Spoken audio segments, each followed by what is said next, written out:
What's your favorite pair of shoes behind you? My favorite pair, I'd have to go up. I'd have to go up one, two, three, four, if I can show you. Oh my goodness. You got a whole wall. This one right here, Okay. number four. So those are how many of those are Air Jordans? They're 1 through 30. Jordan, 1 through 30. uh, Mike, sign any shoes that you have? No. well, you wouldn't ask him? um, I haven't. Like I have a jersey of his hanging on my wall, and I play golf with him regularly.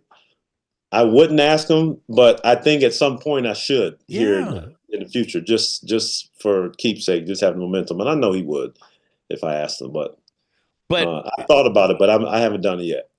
okay, but if you have them in the back of the golf cart and then, Mike probably sees them and then you go, "Oh, God, yeah, sorry. I thought I was going to leave these in the car." And then you have a Sharpie attached to it. Then all of a sudden, See that I'm a vet right here, DP.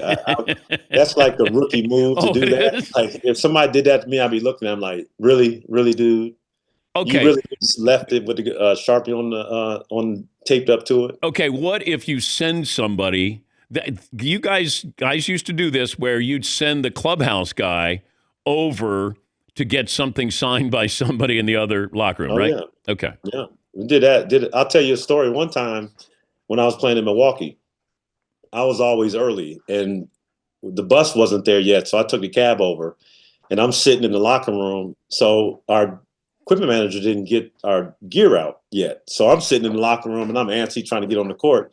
And the United Center was always freezing, so you wanted to come like bundled. So I'm sitting there, and the equipment guy from the Bulls comes to the locker room. He goes, "Your guys didn't get here yet." I said, "No, they're not here. I'm just waiting on them."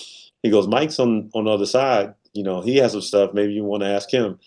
And I was like, "Really?" And he's like, "Yeah, but you got to ask him. You got to go in there and ask him."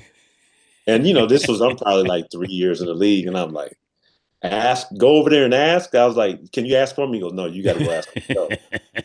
And so I went in there and I was like, "Mike, you think I could borrow a pair of shoes?" And I'm already wearing the shoes anyway. I'm under contract. And he's like, "Sure, kid." And in the hall, I walked in, and there's a cabinet full of Jordans, just like all the way down. There are all the shoes, and he gave me a pair. So that was cool. Where are those shoes? I don't know. They're somewhere floating. I got so many shoes like tucked everywhere. I can't get it out of my mind that you're wearing Michael Jordan shoes playing against Michael Jordan. Mm. Well, just remember, my second game in the NBA, my first game was Minnesota Timberwolves in preseason. And the second one, and I seen the schedule. So I was still in my college apartment when I got the schedule. And October 15th, 1993, Chicago Bulls, United Center. And I'm sitting there, I still got a poster of him on my wall right here in my room. And I'm like, I'm about to play against Michael Jordan. So I'm wearing his shoes on October 15th. I'm stretching. And then I hear the whole introduction. And I'm used to being on the other side, looking at the TV, watching all this stuff happen. And now I'm like, wow, this is so crazy. I'm inside the TV right now. And then I'm sitting here on the ground stretching, and I'm doing this, and I'm just kind of, and I see the Bulls run out, and he's the last one, and I couldn't believe it. Just as much as I watched him and kind of like studied his game, and he was such a big role model, and then being on the same floor with him, it was just unbelievable. Did he talk trash to you? No, but at jump ball, he walks over to me and he said, "Welcome to the NBA, Ray." And I was like, you just don't understand. Like this man, he's to be great, you also have to be intelligent. You can't walk around and be oblivious to the things around you. So he knows everybody who's playing against. You study your opponents. You watch the draft. You know who's young and coming to the league.